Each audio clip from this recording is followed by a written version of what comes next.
September 1க்கு பிறகு மிகப்பெரிய ஒரு வாழ்க்கையை தொடங்க இருக்கக்கூடிய மீனராசி அன்பர்களே, நிறைய கஷ்டங்களை தாண்டியாச்சு.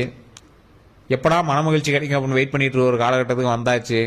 எல்லா யூடியூப்லையும் சொல்றாங்க நல்லது நடக்கும், நல்லது நடக்கும், நாளைக்கு நடக்கும், நாளைக்கு நடக்கும், காலையில் நடந்ததா இப்போ நடந்துடும் அப்படிங்கிறாங்க. இன்னும் எதுவும் நடக்கலையே சார், வழி மீது விழி வைத்து காத்து கொண்டு இருக்கிற சார் அப்படின்னு ரொம்ப ஒரு ஏக்கத்தோடையும் மனசுல ஒரு குழப்பத்தோடையும் காத்திருக்கக்கூடிய இந்த மீனராசிக்கு இந்த வீடியோ ஒரு அருமருந்து அப்படின்னு சொல்லலாம்.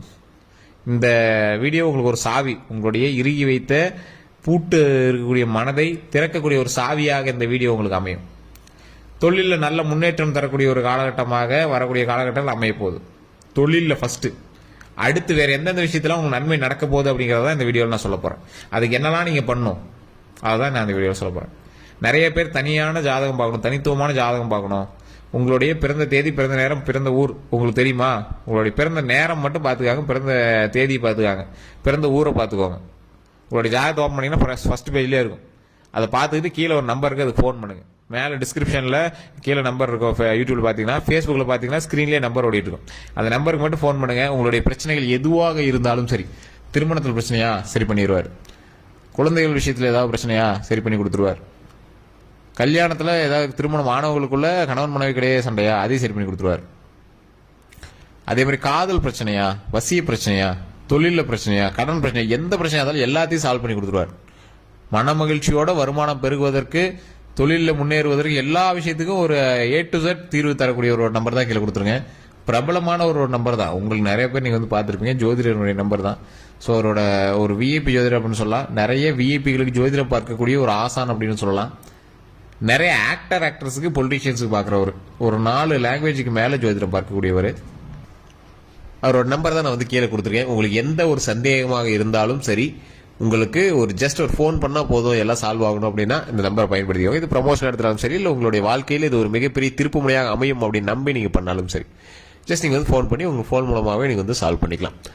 சரி சார், இதெல்லாம் ஏதாவது ஏமாத்திருக்கு, அது ஒன்றும் கிடையாதுங்க. ஜோதிடருடைய நம்பர் தான் கொடுத்துருக்கேன். ஒரு மீடியம், ஒரு மிடில் கிளாஸ் ஆளுக்கு எவ்வளோ வருமானம் இருக்கோ அதுக்கு தகுந்த மாதிரி தான் நீங்கள் வந்து ஜோதிடம் பார்ப்பீங்க. அதற்கு தகுந்த மாதிரி ஒரு ஆளுடைய நம்பர் தான் நான் வந்து கொடுத்துருக்கேன்.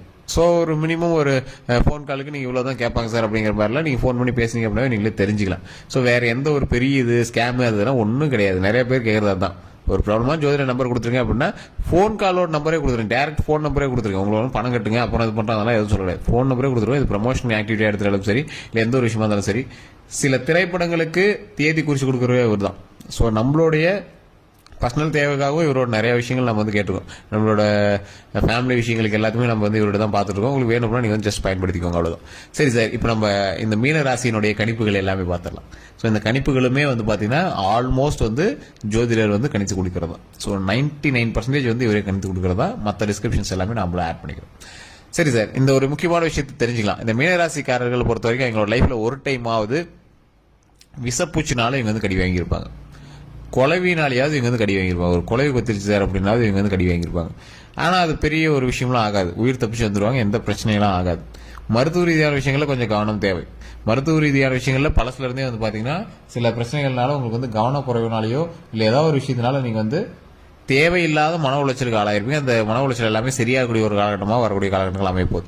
கல்வியில் முதன்மை பெற்றிருக்கக்கூடிய மற்ற ராசிக்காரர்கள் உங்களை கேலி செய்தாலும் இந்த ராசிக்காரர்கள் கொஞ்சம் நிலைப்பாடாக நின்று அதை வந்து பொருட்படுத்தாம ஒரு மிகப்பெரிய அடுத்த மாற்றத்துக்காக இங்க வந்து லைஃப் வந்து உருவாக்கக்கூடிய ஒரு ராசி இந்த மீன ராசி. கணவன் மனைவிக்கிடையே எந்த பிரச்சனைகள், சண்டை சச்சரவுகள் இருந்தாலும் அடுத்து மறுபடியும் போய் ஒட்டிக்குவாங்க. லவருக்குள்ள சண்டை சச்சரவு இருந்தாலும் மறுபடியும் போய் ஒட்டிக்குவாங்க.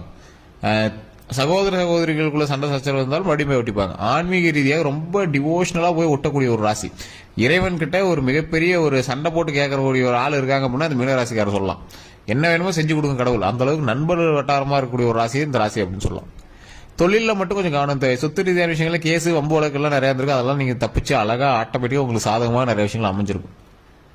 தொழிலில் கொஞ்சம் கவனம் தேவை. தொழிலில் கொஞ்சம் கவனமா இருந்தீங்க அப்படின்னா நல்ல ஒரு நன்மை நடக்கக்கூடிய ஒரு காலகட்டமாக அமையும். தொழிலில் மட்டும் கவனம். அதே மாதிரி குடும்ப ரீதியான விஷயங்கள்ல கொஞ்சம் சண்டை சச்சரவுகள் இருக்கும் பட்சத்தில் கொஞ்சம் பொறுமையா பேசி ஸ்டெப் எடுத்தீங்க அப்படின்னா நன்மை நடக்கும். தேவையில்லாத எண்ணங்கள் உங்களுக்கு உருவாகக்கூடிய ஒரு காலகட்டம். தேவையில்லாத எண்ணம், ஏதோ உங்களை வந்து திசை திருப்பக்கூடிய எண்ணங்கள் உருவாக்குற ஒரு காலகட்டம். அந்த தேவையில்லாத எண்ணத்துல இருந்து கொஞ்சம் வெளியே வந்துருங்க. குடும்பத்தை மூவ் பண்ணும், சந்தோஷமா மூவ் பண்ணும், ஒழுக்கமா மூவ் பண்ணும், மகிழ்ச்சியோட மூவ் பண்ணும். இதுதான் உங்களுக்கு லைஃப்ல தேவை. தொழிலில் நல்ல கவனம் செலுத்தணும். தொழில் மூலமாக நல்ல வருமானத்தை பெருக்கணும். அந்த வருமானத்தை எடுத்து கரெக்டான இடத்துல செலவு பண்ணணும். அதை ப்ராஃபிட்டபுளாக மாற்றும். இதுதான் உங்களுக்கு இன்னொரு கவனம் தேவை. இந்த ராசிக்காரர்களுக்கு வினோதமான வாழ்க்கை முறை நிறைய இருக்கு. என்ன வினோதமான வாழ்க்கை முறை? தொழிலில் இவங்க எல்லாரும் பண்ற மாதிரி பண்ண மாட்டாங்க. வித்தியாசமா அதில் ஒன்று ஹேண்டில் பண்ணுவாங்க. எல்லாரும் ஒரு விஷயம் நினைச்சா இவங்க மட்டும் வேற மாதிரி நினைப்பாங்க. ஓ, நாம மட்டும்தான் அப்படி திங்க் பண்றோமா அப்படின்னு நினைப்பாங்க. நிறைய பேர் இவங்க கிட்ட வந்து போட்டி போட்டு பேசுவாங்க. இவங்க கிட்ட பேசினா ஒரு ஐடியாஸ் கிடைக்கும், இவங்க கிட்ட பேசினா ஒரு தீர்வு கிடைக்கும், இவங்க கிட்ட பேசினா கொஞ்சம் மன மகிழ்ச்சி கிடைக்கும், இவங்க கிட்ட பேசினா கொஞ்சம் ரிலாக்ஸா இருக்கும் அப்படின்னு இவங்க வந்து கொஞ்சம் ஃப்ரீயா பேசக்கூடிய ஒரு நபர். இந்த மீனராசிக்காரர்கள் இருந்தாங்க அப்படின்னாவே கொஞ்சம் ஹாப்பியா இருக்கும். இந்த இடத்துல இவங்க இருக்காங்கப்பா, ஓரளவுக்கு மன மகிழ்ச்சியா இருக்கும்பா, ஹாப்பியா இருக்கும்பா அப்படிங்கிற மாதிரி இருக்கும். தொழிலையும் சரி, கல்வியிலையும் சரி, இல்ல குடும்ப ரீதியான விஷயங்களையும் சரி, மற்றவங்க இவங்க வந்து இவனா அப்படின்னு சொல்ற அளவுக்குலாம் இருக்க மாட்டாங்க. இவங்க இவன் அந்த விஷயத்துல கரெக்டா இருப்பானே, இவன் அந்த விஷயத்துல சரியா இருப்பானே, இவன் பண்ணாவே இந்த விஷயம் கொஞ்சம் கரெக்டா இருக்குமே அப்படிங்கிற மாதிரி தான் இருக்கும். உங்களை வந்து ரொம்ப மேன்மை சொல்ல முடியாது, ரொம்ப கேவலமாவும் சொல்ல முடியாது. ஒரு மீடியமான ரேஞ்சில தான் எல்லாத்தையுமே செட்டில் பண்ணிருப்பீங்க. என்னதான் மற்றவங்களுக்கு முன்னாடி நீங்க வந்து ஒரு நார்மலான பர்சனா இருந்தாலும் குறிப்பிட்ட உங்களோட ஃபேமிலிக்கு நீங்க வந்து ஒரு உதாசீனப்படுத்தக்கூடிய ஒரு ஆளா இருப்பீங்க. உங்களுடைய உழைப்பு அவங்களோட கண்ணுக்கு தெரியாது. உங்களுடைய தாய் தந்தையர் இருக்காங்க அப்படின்னா 2 பேர் அண்ணன் தம்பி நீங்க இருக்கீங்க அப்படின்னா மீனராசிக்காரில் ஒரு அண்ணனா இருக்காரு இல்ல தம்பியா இருக்காரு அப்படின்னா உங்களை ஒரு 2ஆம் பட்சமா தான் பார்ப்பாங்க. அவன் இல்லைன்னா இவன் அவங்க பார்த்துக்குவான், இவன் என்னத்து பார்த்துக்கிறான் அப்படிங்கிற மாதிரி பார்ப்பாங்க. உங்களுக்கு ஒரு பிளஸ் பாயிண்டா வந்து உங்களை ஈக்குவலா வச்சு ட்ரீட் பண்ணக்கூடிய ஆட்கள் உங்களுடைய ஃபேமிலியில குறைவு தான். உங்களுடைய கணவன் மனைவியாவே இருந்தாலும் உங்களை வந்து ஓரளவுக்கு தான் ட்ரீட் பண்ணுவாங்க. இவன் என்ன பெரிய இதெல்லாம் கிடையாது, பண்ணுவான் அவ்வளவுதான் அப்படிங்கிற மாதிரி தான் பார்ப்பாங்க. கொஞ்சம் பொறுமை காத்து தொழிலையுமே சரி இல்ல உங்களுடைய வாழ்க்கையிலுமே சரி கொஞ்சம் பொறுமை காத்து ஒரு விஷயத்தை செயல்படுத்துவீங்க அப்படின்னா ஆட்டோமேட்டிக்கா நன்மை உண்டு. இந்த நன்மை எதை நோக்கி பிரயாணம் பண்ண போகுது? இந்த நன்மை உங்களுடைய வாழ்க்கையினுடைய மிகப்பெரிய உச்சத்தை நோக்கி பிரயாணம் பண்ண போகுது. வாழ்க்கையினுடைய உச்சம்னா எதை நோக்கி போகும்? இந்த வாழ்க்கையினுடைய உச்சம் உங்களுடைய வாழ்க்கையில நீங்க செய்யக்கூடிய ஒவ்வொரு தொழிலையுமே ஹைலைட்டான பர்சனா நீங்க வந்து வர போறீங்க. சார், ஒரு லேண்ட் வாங்கி போட்டிருப்பீங்க, அந்த லேண்ட் யாருமே வாங்கியிருக்க மாட்டாங்க. திடீர்னு உங்களுக்கு ஒரு டைம் வரும், திடீர்னு பார்த்தா அந்த லேண்ட் தான் பீக்கா வந்து நிற்கும். அந்த மாதிரி ஒரு காலகட்டம். தொழிலில் வருமானம் இருக்குது அப்படிங்களா, அது அப்புறம். தொழில் வருமானம்லாம் ஒரு பக்கம் இருந்தாலும் குடும்பத்தில் உங்களுக்கு சந்தோஷம் வந்துச்சுன்னா ஆட்டோமேட்டிக்காக உங்களோட மூளை இன்ட்டு 10 மடங்கு வேலை செய்ய ஆரம்பிக்கும். அப்போ ஆட்டோமேட்டிக்காக தொழிலில் உங்களோட கவனம் அதிகரிக்கும். தொழிலில் கவனம் அதிகரிக்க லாபம் அதிகரிக்கும். தொழிலில் உங்களோட கவனம் அதிகரிச்சுன்னா லாபம் அதிகரிச்சுன்னா நீங்கள் மற்றபடி உங்களோட மைண்ட் ஃப்ரீ ஆகிக்கும். அவ்வளோதானே. ஆனா இந்த குடும்பத்தில் இருக்கக்கூடிய பிரச்சனைகளே உங்களை ஓரளவுக்கு டிஸ்டர்ப் பண்ணிட்டே இருக்கும். அந்த குடும்ப பிரச்சனைகளை சரி செய்யக்கூடிய ஒரு காலகட்டமாக இந்த காலகட்டங்கள் அமையுது. செப்டம்பர் 1க்கு பிறகு உங்களுக்கு வருமானத்துல மகிழ்ச்சி கிடைக்கும், குடும்பத்துல நல்ல மகிழ்ச்சி கிடைக்கும். ஆனா குடும்பத்துல நீங்க கொஞ்சம் பார்த்து வார்த்தை விட வேண்டிய ஒரு நேரம். சின்ன சின்ன சண்டை சச்சரவுகள் இருந்தாலும் அந்த இடத்துல பார்த்து வார்த்தை விடணும். தேவையில்லாத சண்டைகளுக்கு நீங்க வந்து உங்களுடைய வார்த்தை காரணமாக ஆயிடக்கூடாது. குலதெய்வ வழிபாடு கண்டிப்பா தேவை. ஏழை எளிய மக்களுக்கு முடிஞ்ச அளவுக்கு உதவுங்க. ஊனமுற்றோருக்கு நீங்க உதவி செஞ்சீங்க அப்படின்னா ரொம்பவே நல்லது. இதோ இல்லாத குழந்தைகளுக்கு அல்லது ஊனமுற்ற குழந்தைகளுக்குலாம் நீங்க உதவி செஞ்சீங்கன்னா ரொம்ப ரொம்ப நல்லது. இந்த ராசிக்காரர்கள் மீன் அந்த மச்சாவதாரம் இருக்கு பாத்தீங்களா, அவதாரத்தை நீங்க வந்து வழிபட்டா ரொம்பவே நல்லது. அதே மாதிரி இந்த ராசிக்காரர்கள் ஆத்துலயோ குளத்திலயோ இருக்கக்கூடிய மீன்களுக்கு பொறி போட்டீங்க அப்படின்னா ரொம்பவே நல்லது. உணவளிச்சிங்க அப்படின்னா ரொம்பவே நல்லது. அதன் மூலமாக உங்களுடைய பாவங்கள் கழியக்கூடிய ஒரு நேரம். முன்னோர்கள் வந்து உங்களுக்கு மீன் வடிவத்தில் தான் இருப்பாங்க. மீனராசி அன்பர்களுக்கு மீன் சார் ஒருவேளை மீனராசியில் பொம்மை மீன், அதனால நீங்க மீனை சொல்றீங்களா? அப்பெல்லாம் ஒண்ணுமே கிடையாது. இந்த ராசி மச்சாவதார ராசி. மீனுக்கு உணவளிச்சிங்க அப்படின்னா உங்களுடைய ராசியினுடைய அதிபதிக்கு உணவளிச்ச மாதிரி அப்படி நீங்க ஞாபகம் வச்சுக்கணும். ஸோ அதனால உங்களுடைய பாவங்கள் தீரும். பசியோடு இருக்கக்கூடிய உங்கள் தாய் தந்தையருக்கு உணவளிச்சா எந்த அளவுக்கு உங்களுக்கு புண்ணியம் கிடைக்குமோ அந்த அளவுக்கு ஒரு புண்ணியம்.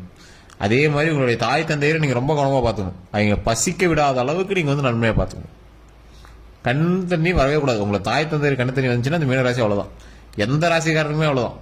தாய் தந்தையரோட கண்ணீரை பார்க்காம இருந்தீங்க அப்படின்னா நல்லது. தாய் தந்தையருக்கு கண்ணீர் வராமல் பார்த்துக்காங்க. நல்ல மனமகிழ்ச்சியோட பார்த்துக்கிட்டோம் அப்படின்னா எல்லா ராசிக்காரர்களுக்கும் கோடி புண்ணியம். முன்னோர்கள் இருக்கும் போதே எங்களுக்கு என்ன தேவையோ செஞ்சிட்டோம் அப்படின்னா அதுக்கப்புறம் நீங்க முன்னோர்கள் சாபத்தை வந்து வெளியே வந்துடலாம். உங்களுடைய தலைமுறையே நம்மளோட தலைமுறையே நல்லா இருக்கும். ஸோ பெற்றோர்களை மனமகிழ்ச்சியோடு நம்ம பார்த்துட்டோம் அப்படின்னா வரக்கூடிய தலைமுறையும் சந்தோஷமாக இருக்கும், நாமும் சந்தோஷமா இருப்போம். இதுதான் முக்கியமான ஒரு ஜாதக ரீதியான உண்மை, பிராக்டிகல் ரீதியான உண்மை. ஸோ இந்த ராசிக்காரர்கள் உங்களுடைய முன்னோர்களுக்கு எந்த அளவுக்கு பண்ணுமோ அந்த அளவுக்கு பெற்றோர்களுக்கு பண்ணிக்கோங்க. அதை பண்ணீங்க அப்படின்னாவே வாழ்க்கையின் மகிழ்ச்சியா பொங்கும், மகிழ்ச்சி பொங்கி வரும். அதே மாதிரி மீனுக்கு உணவளிக்கிறதுனால ராசியினுடைய அதிபதியான உங்களுடைய இறைவனை வணங்கி நீங்க அதை பண்றதுனால உங்களோட பிரச்சனைகளும் சால்வ் ஆகுது. ஸோ இது நிறைய பேர் தெரியறதில்ல. மீன ராசிக்காரர்கள் மீன் சாப்பிடலாமா அப்படிலாம் நிறைய பேர்லாம் கமெண்ட் பண்ணியிருப்பீங்க. ஸோ அதெல்லாம் நீங்க வந்து சாப்பிடாம இருக்கிறது ஒரு 100% நல்லது அப்படின்னு சொல்லலாம். ஆனால் உங்களால் அப்படி இருக்க முடியாது. இந்த மீன ராசிக்காரர்களை பொறுத்த வரைக்கும் அப்படி இருக்க முடியாது. ஒரு விஷயத்துல நீங்க கண்ட்ரோல் பண்ணக்கூடிய ஒரு ஆளே கிடையாது. அதை கொஞ்சம் கொஞ்சமா தவிர்த்துக்கிறது உங்களுக்கு ரொம்பவே நல்லது. ஸோ வேறு எந்த கருத்துக்கள் இருந்தாலும் மறக்காம கமெண்ட் செக்ஷனில் பதிவிடுங்க. இந்த வீடியோ பிடிச்சிருந்தா மறக்காம கமெண்ட் செக்ஷனில் பதிவிட்டுட்டு டிஸ்கிரிப்ஷன் நம்பருக்கு ஃபோன் பண்ணி பேசி தெரிஞ்சுக்கலாம். யூடியூப்ல பார்த்துருக்கீங்கன்னா டிஸ்கிரிப்ஷனில் இருக்கு, ஃபேஸ்புக்கில் பார்த்துருக்கீங்கன்னா ஸ்க்ரீனில் ஓடிட்டு இருக்கு. வேறு எந்த தகவலாக இருந்தாலும் மறக்காம நீங்கள் வந்து ஃபோன் பண்ணி பேசி தெரிஞ்சுக்கலாம். இந்த வீடியோவை லைக் பண்ணாம பார்த்தீங்கன்னா லைக் பண்ணிக்கோங்க, உங்களோட நண்பர்கள் பகிருங்க. இது நம்ம சேனலை சப்ஸ்கிரைப் பண்ணாலும் சப்ஸ்கிரைப் பண்ணுங்க, பக்கத்தில் பெல் பட்டன் மறக்காம பிரஸ் பண்ணிக்கோங்க. ஃபேஸ்புக் பார்த்தீங்கன்னா கண்டிப்பாக ஃபாலோ பண்ணிக்கோங்க. எல்லோரும் நன்றி நண்பர்களே.